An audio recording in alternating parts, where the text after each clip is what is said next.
Thanks, Savant. Yeah, the number 17 Hawkeye men's basketball team is currently on a hot streak, winning 10 of their last 13 games, and were in West Lafayette last night to take on Purdue. Road games in the Big Ten have been excruciating for the visiting team, and this game proved that it wasn't any different. Purdue was shooting lights out from the very beginning, and well, Iowa didn't really stand a chance.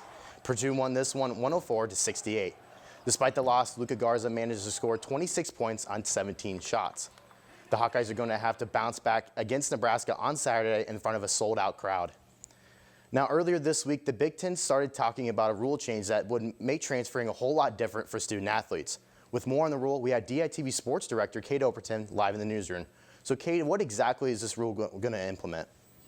So yeah, Zach, they're looking to change the rule around where student athletes in the 5 sports, football, men's basketball, women's basketball, baseball, and ice hockey. Right now, athletes in those sports, when they transfer as an undergraduate, they have to sit out an entire year before they can play again, unless they get a waiver cleared by their team.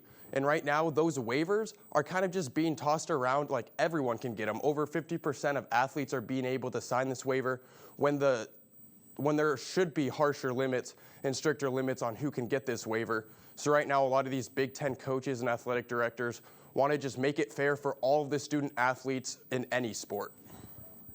This rule is for the entire Big Ten, but how is this going to affect the University of Athletics specifically? Well, this rule isn't finalized yet. It's just in the early stages of being talked about. So in the immediate future, nothing's going to change for these student athletes. But if this rule does end up getting through, we're going to see a lot more transfers out of the football team, like in the positions at quarterback where there's a lot of depth and at running back where there's a lot of depth. If there's not going to be that penalty to transfer, you're going to see a lot of student athletes transferring a lot more often to try to get more playing time. And I don't know if it's going to affect Iowa positively. It's tough to tell right now.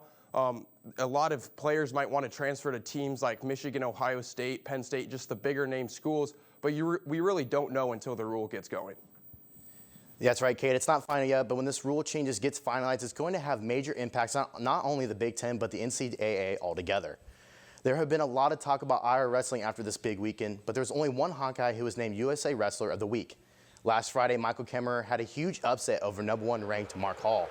Then on Sunday, he defeated the number 23rd ranked wrestler in the nation. With Big 2 wins becomes Big 2 awards. After winning Big 10 Wrestler of the Week on Tuesday, Kemmerer was named USA Wrestler of the Week. This award is given to the best wrestler from the youth level all the way up to the senior level. These big awards have to have Kemmerer and the rest of the team feeling good, but we will have to see what they can do during the postseason. And to finish up today, I had the blessing to go down to Kansas City and witness the Chiefs parade where they brought home the Vince Lombardi Trophy. This was the first time the trophy had been back to the city in for over 50 years.